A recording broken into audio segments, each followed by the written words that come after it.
नमस्कार साथियों, आज हम क्लास 10 का R1 रिवीजन करेंगे जो कि क्लास 10 का वो वेरी इंपॉर्टेंट है। इस पार्ट से बहुत सारे क्वेश्चन आते हैं, तो चलिए शुरू करते हैं। तो पहला क्वेश्चन देखते हैं। Question number 1, which of the following ratio are in the proportion. यहाँ पर बहुत सारा रेशियो दिया हुआ है। देखिए यहाँ पर बहुत सारा क्या दिया हुआ है, रेशियो दिया हुआ है। ये सब इसको क्या करना है, प्रोपोर्शन में बदलना है। ठीक है, तो पहले क्वेश्चन समझिए, यहाँ पर रेशियो दिया हुआ है, उसको क्या करना है, प्रोपोर्शन में बदलना होता है। प्रोपोर्शन क्या होता है, प्रोपोर्शन मतलब डिवाइड होता है। ठीक है, सिंपल लैंग्वेज में क्या होता है, डिवाइड होता है। ये भी समझ गए। उसके बाद देखिए यहाँ पर क्या दिया हुआ है, 12:21। तो हम यहाँ पर लिख लेंगे 12, रेशियो को डिवाइड कर सकते हैं तो डिवाइड कर 12/21। ठीक है, उसके बाद एंड, यहाँ में 32 है तो 32 लिख लेंगे। उसके बाद क्या दिया, 56, तो यहाँ पर लिख लेंगे 56। ठीक है, इतना ही कर लीजिए। उसके बाद देखिए, तो आपको इसको काटना है। तो काटना कैसे है, ये दोनों दिख रहा है, किसी एक का पारा में जाना चाहिए दोनों। तो ये 3 का पारा में चला जाएगा। 3 4 जा 12, 3 7 जा 21, ये हो गया। उसके बाद देखिए 32 और 56 से, तो किसका टेबल में जाएगा, 8 का टेबल में जाएगा। तो 8 4 जा 32 और 8 7 जा 56। ठीक है, ये आ गया। तो इसका आंसर कितना आया, 4/7 एंड 4/7। ये क्या है, दोनों सेम हो रहा है ना, ये दोनों क्या हो रहा है, सेम हो रहा है। तो क्या है, प्रोपोर्शन। क्या ये, प्रोपोर्शन, प्रोपोर्शन। ठीक है, उसी तरह दूसरा बी नंबर देखते हैं। बी नंबर में क्या है, 18:30। ठीक है, उसके बाद क्या दिया, एंड 14:21। तो 40 लिख लेंगे, उसके बाद 21 लिख लिए। अब क्या करना है, इसको काटना है। तो काटते कैसे हैं, यहाँ पर देखिए 18 और 30 किसके टेबल में जाएगा, ये 6 का टेबल में जाएगा। 18 6 3 जा 18, यहाँ में क्या हुआ 3, 6 5 जा 30। उसके बाद 14 को काटना है। तो कैसे काटेंगे, 7 का पारा में जाएगा, तो 7 2 जा 14, 7 3 जा 21। तो ये क्या होगा, यहाँ पर 3/5 एंड 2/3। ये दोनों क्या हो रहा है, सेम मिल रहा है क्या, नहीं मिल रहा है। तो क्या हो जाएगा, नॉट प्रोपोर्शन। ठीक है, ये क्या हो गया, नॉट प्रोपोर्शन। अब हम सी नंबर देखते हैं। तो सी नंबर क्वेश्चन क्या दिया हुआ है, 22:33। तो लिख लेंगे 22:33 को इस तरह। उसके बाद एंड 33:24 इस तरह लिख लिए। उसके बाद क्या करना है, फिर से वही करना है, काटना है। तो ये किसके टेबल में जाएगा, दोनों। तो 11 का पारा में जाएगा। तो 11 2 जा 22 और 11 3 जा 33। ठीक है, उसके बाद इसी तरह देखिए, ये तो दोनों किसके 33 है 24, ये किसी टेबल में नहीं जाएगा, तो सेम टू सेम रह जाएगा। तो क्या हो गया, 23 एंड 33/24। तो क्या है, दोनों सेम मिल रहा है, नहीं मिल रहा है। तो क्या होगा, ये नॉट प्रोपोर्शन। क्या होगा, नॉट प्रोपोर्शन। उसी तरह डी नंबर देख लेते हैं। डी नंबर में क्या दिया है, 24:28 एंड 20:25। तो लिख लेते हैं 24 28 एंड 20/25 लिख लिए। उसके बाद काटना है, तो काट लेते हैं। ये दोनों किसका पारा में जाएगा, देख लीजिए कि किसका पारा में जाएगा, 4 का। तो 4 6 जा 24, 4 7 जा 28 हो गया। उसके बाद इसको 5 का बन जाएगा, 5 4 जा 20, 5 5 जा 25। तो क्या हुआ इसका आंसर, 6/7 एंड 4/5। क्या दोनों सेम मिल रहा है, मिल रहा है सेम, नहीं मिल रहा। तो क्या होगा, ये नॉट प्रोपोर्शन। ठीक है, पहला क्वेश्चन समझ गए। अब सेकेंड क्वेश्चन देखते हैं। देखिए कि सेकेंड क्वेश्चन क्या लिखा हुआ है, विच ऑफ द फ्लोइंग सेट्स। ये क्या दिया हुआ है, सेट्स में दिया हुआ है सेकेंड क्वेश्चन को, of number are in the proportion. हमें उसमें क्या करना है, बताना है कि प्रोपोर्शन है या नहीं। ठीक है, सेम पहला जैसा ही है। तो लिखते हैं सोल्यूशन, पहला जैसा ही है, सेम टू सेम। यहाँ पर क्या लिखा हुआ है, यहाँ में क्वेश्चन अलग था, यहाँ में क्वेश्चन थोड़ा सा अलग है। इसमें से हमें 2 को सिलेक्ट करना है, कोई 2 सिलेक्ट कर लेना है। जैसे मैं 2 और ये दोनों को सिलेक्ट करता हूँ पहले। ठीक है, तो 2/6 लिख लेता हूँ। ठीक है, एंड ये दोनों को फिर से ले लेता हूँ, 2 को 6/8 ले लेता हूँ, ले लिया मैंने। उसके बाद क्या करना है, सेम प्रोसेस है, काट देना है। तो 2 1 जा 2, 2 3 जा 6, इसका आ गया 1 3। इसके बाद देखिए 6 और 8 है, तो 2 का बारह में जाएगा, 2 3 जा 6, 2 4 जा 8, तो एंड 3/4 हो गया। ये क्या दोनों सेम मिल रहा है? नहीं मिल रहा है, तो क्या होगा? Not proportion, not proportion. ठीक है। उसके बाद देखिए दो नंबर, इसमें दो को सिलेक्ट कर लीजिए जो भी। तो मैंने ये दोनों को पहले सिलेक्ट कर लेता हूँ, उसके बाद ये दोनों को सिलेक्ट कर लेता हूँ, 10 20 एंड 30 60 मैं सिलेक्ट कर लिया। उसके बाद काटना है, एक 10 का 10 से कम 10, 10 दूना 20 हो गया। 10 3 जा मतलब 10 3 जा 30, 10 6 जा 6, अभी 3 1 जा 3, 3 2 जा 6 हो गया 1/2। इस देखिए यहाँ पर 1/2 आया एंड यहाँ में क्या आया 1/2। तो क्या हो गया? दोनों सेम मिल रहा है, तो क्या हो जाएगा? ये प्रोपोर्शन। क्या हो जाएगा? ये प्रोपोर्शन। ठीक है, इतना समझ गए। अब क्वेश्चन नंबर 2 का ही 3 देखिए, यहाँ में क्या लिखा हुआ है। यहाँ से अभी हमें दो को सिलेक्ट करना है, तो सिलेक्ट कर लेते हैं दो को कोई भी। तो हम इस बार अलग करके देखते हैं इसको थोड़ा सा। तो हम पहले पी को सिलेक्ट किया, उसके बाद मैंने इसको सिलेक्ट किया पहले, उसके बाद मैंने सिलेक्ट करूँगा इसको। ठीक है, p² q, दोनों को मैं सिलेक्ट कर लिया। उसके बाद एंड, उसके बाद क्या बचा? q² फिर pq, ये दोनों जो था ना, ये दोनों को ले लिया। फिर अब क्या करना है? वही सेम प्रोसेस करना है। तो पहले p है ना, p को लिख लेंगे, उसके बाद डिवाइड कर दे py, p क्या p² लिखा, तो p को इंटू कर लेंगे 2 बार, कर लिया। उसके बाद इंटू q एंड q 2 बार है ना, तो q यहाँ पर लिख लेंगे 2 बार, q इंटू q फिर pq लिख लिए। ये सब जो रहता है वो क्या होता है? गुना में होता है। अब हम काट लेते हैं, p काट लिया। तो यहाँ क्या बचा? 1 एक बार में जाएगा ना, इसीलिए यहाँ पर q ख़त्म, मतलब इसको भी काट दिया मैंने। तो क्या बच गया? 1/pq फिर q/p। तो क्या होगा? ये दोनों सेम हो रहा है? नहीं हो रहा, तो क्या होगा? Not proportion, not proportion. ठीक है। अब 4 नंबर देखते हैं क्या है। इसमें से दो को सिलेक्ट कर लेते हैं जो भी। तो मैंने 6 20 सिलेक्ट कर लिया एंड 4 30।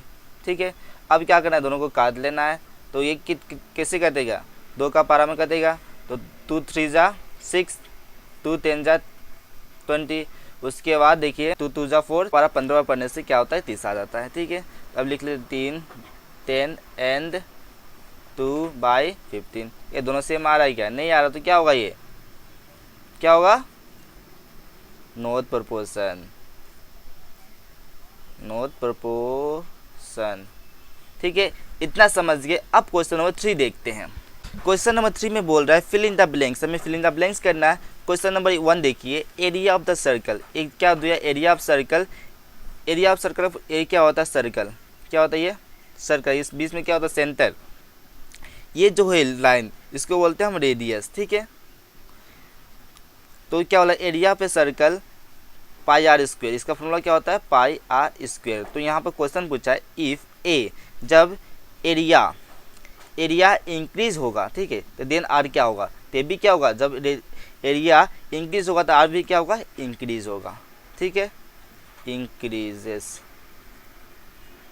ठीक है, उसके बाद क्या पूछा है? इफ़ आर डिक्रीजेस, मतलब आर जब डिक्रीज होगा तो एरिया क्या होगा? ये भी डिक्रीज होगा। ठीक है, इतना सिंपल था, समझ गए। उसके बाद 3 का ही 2 देखते हैं। तो 3 का 2 में क्वेश्चन क्या दिया है? द रिलेशन बिटवीन डिस्टेंस, यहाँ पर हमें क्या दिया हुआ? डिस्टेंस एंड टाइम दिया हुआ है। फिर moving car is the given in the flowing table. यहाँ कुछ टेबल दिया हुआ है, इस टेबल को भरना है। तो कैसे भरेंगे? देखिए यहाँ पर टाइम में क्या दिया हुआ है? 1 2 3 4 5 6, यहाँ पर देश दिया है। उसके बाद डिस्टेंस में क्या दिया? 4 8 12 16 20 28 36। तो यहाँ में आप समझिए कैसे से। यहाँ पर क्या दिया? 1 2 3 4 5 6, यानी यहाँ पर नंबर वाइज सिलेली नंबर। यहाँ पर कितना डिस्टेंस? 4 8 12, 16, 20, 28, 36, यहाँ में क्या 4 का डिस्टेंस है। तो आप समझ गए। तो यहाँ पर जब डिस्टेंस सेम हो रहा है तो क्या हो जाएगा, प्रोपोर्शन हो जाएगा। तो ये डायरेक्ट प्रोपोर्शन। पहला नंबर क्वेश्चन 1 का है टी एंड दी वेरीज, क्या है ये, पर डायरेक्ट प्रोपोर्शन, डायरेक्ट प्रोपो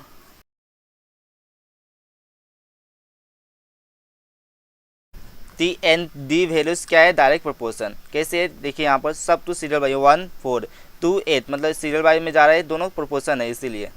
अब देखिए यहाँ पर क्या बोला, इफ़ टी इक्वल टू 6, जब टी का वैल्यू 6 होगा तो देन डी का वैल्यू क्या था, तो 6 का 12 4 बार पढ़ लीजिए, पढ़िए।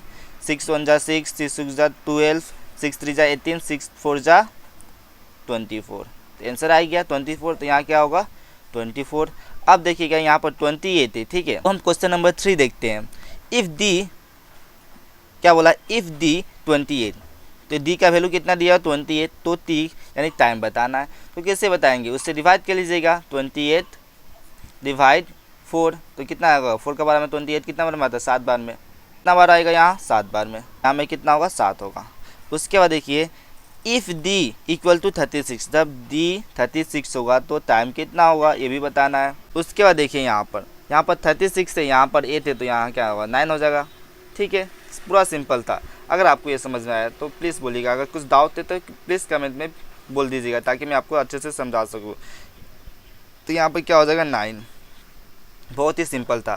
क्वेश्चन नंबर 4 बहुत ही ज़्यादा ज़रूरी है, ये एग्ज़ाम में बार बार आता है, सबसे ज़रूरी यही क्वेश्चन है जो बार बार एग्ज़ाम में आता है, तो इसे अच्छे से देख लीजिएगा। तो क्वेश्चन क्या बोल रहा है, इफ़ पी प्रोपोर्शनल क्यू, तो यहाँ क्या बोला है, पी प्रोपोर्शनल क्यू है, व्हेन पी का वैल्यू कितना दिया हुआ है 6 दिया हुआ है, देन क्यू का वैल्यू कितना दिया है 30 दिया हुआ है। नाउ इफ़ दूसरा पी का वैल्यू कितना है 2 है, then what is the value of Q, तो क्यू का वैल्यू कितना होगा ये हमें बताना है। तो कैसे लिखेंगे, यहाँ पर पहले हम लिख लेंगे गिवन, क्या लिखेंगे यहाँ पर गिवन।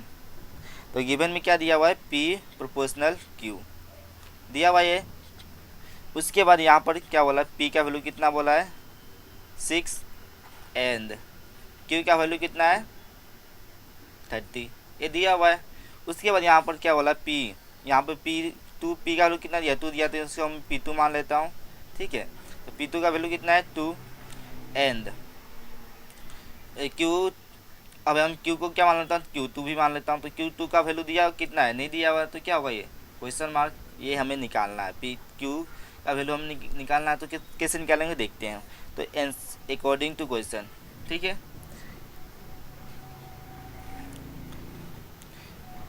तो हम पहले लिख लेंगे पी बाई क्यू लिख लेंगे। उसके बाद देखिए पी बाई क्यू का वैल्यू कितना दिया हुआ है 6, उसके बाद 30, पी का वैल्यू कितना दिया 6 और क्यू का वैल्यू 30 दिया हुआ है। तो ये क्या हो जाएगा, पहला इक्वेशन, समझ गए। उसके बाद हम देख लेते हैं एंड देखते हैं, पी बाई क्यू से हम लिखेंगे पी बाई क्यू। अभी हम दूसरा का कर रहे हैं पी बाई क्यू, तो पी का वैल्यू कितना दिया हुआ है 2 दिया हुआ है, ठीक है, और Q2 का वैल्यू नहीं दिया हुआ है, ठीक है। तो हम इससे दूसरा इक्वेशन मांग लेते हैं, वो दूसरा इक्वेशन, ठीक है। अब देखिए क्या करना है, हमें फ्रॉम कर देना है, फ्रॉम 1 एंड 2 वी गेट कर दिए। उसके बाद क्या करना है, यहाँ से अच्छे से देखिएगा, उसके बाद आंसर कंप्लीट हो जाएगा। यहाँ पर डायरेक्ट मल्टीप्लाई करना है, यानी क्रॉस मल्टीप्लाई कर देना है। तो हम पहले लिख लेते हैं, पहला इक्वेशन क्या था 6 30, उसके बाद दूसरा इक्वेशन क्या है 2Q2 हो गया। ये इसको हम क्रॉस मल्टीप्लाई करेंगे, क्या करेंगे क्रॉस मल्टीप्लाई,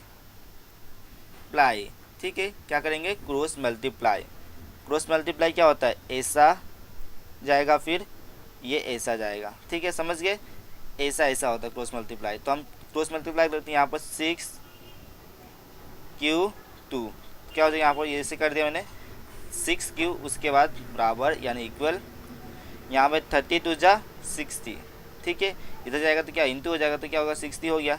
अब क्या करना है, ये क्या इंटू में इस साइड जाके क्या हो जाएगा डिवाइड हो जाएगा। तो यहाँ पर Q2 लिख लेता हूँ, उसके बाद 60 डिवाइड 6, तो 6 कट जाएगा, कितना बार हम एक बार में जाएगा ये, तो कितना आंसर आ गया, Q2 का वैल्यू 10 आ गया। 10 से कितना होगा 10। ठीक है, अगर अच्छे से समझ गए तो प्लीज़ एक लाइक कर दीजिएगा। उसके बाद लास्ट क्वेश्चन देखिए,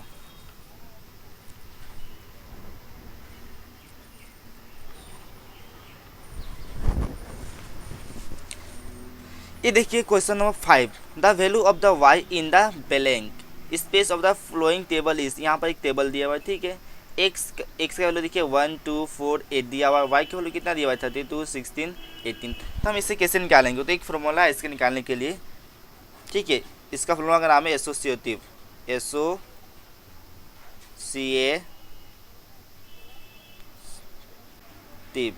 ठीक है, एसोसिएटिव लो। इसका फॉर्मूला कैसे होगा, देखिए यहाँ पर x1, ठीक है, x1 y1, समझ गए। उसके बाद क्या है x2 y2, यही फॉर्मूला है इसका। फॉर्मूला क्या है x1 y1 equal to x2 y2, समझ गए। उसके बाद इसी फॉर्मूला से करना है, क्या करना है हमें, x1 और x2, x1 का वैल्यू कितना दिया हुआ है, देखिए यहाँ पर x1 इंटू y1, ठीक है, फिर x2 इंटू y2, ये फॉर्मूला के अनुसार मैंने लिख लिया। उसके बाद क्या करना है, देखिए यहाँ पर x1 का वैल्यू कितना दिया हुआ है, यहाँ में देखिए x1 का है, पहला का वो x1 का 1, ठीक है। उसके बाद इंटू y2 का कितना दिया हुआ है 32, मैंने कर लिया। उसके बाद देखिए x2 का कितना दिया हुआ है, यहाँ में अब x2 को इसको मान लेते, ठीक है, 8 दिया हुआ है। और y2 का वैल्यू हमें क्या करना था, निकालना था, मतलब इसका वैल्यू निकालना था ना, तब हम निकालते हैं। तो हम लिख लेंगे 1 इंटू 32, ठीक है। अब हम यहाँ पर 8 है ना, ये गुन्ना में तीसरा चार के क्या हो जाएगा, डिवाइड हो जाएगा। 8 को यहाँ ला दिया, फिर y2 को यहाँ रख दिए। उसके बाद देखिए यहाँ पर 8 1 जा 8, 8 4 जा 32, y2 का वैल्यू कितना आ गया 4, y2 का इस वैल्यू कितना आ गया 4, ये होगा आंसर। अगर आपको ये समझ में आएगा प्लीज़ चैनल को सब्सक्राइब एंड लाइक करके जाएगा, और प्लीज़ शेयर कर दीजिएगा ताकि अच्छे से मैं वीडियो बनाकर डाल सकूँ और आप समझ सकें अच्छे से। Bye, thanks for watching this video.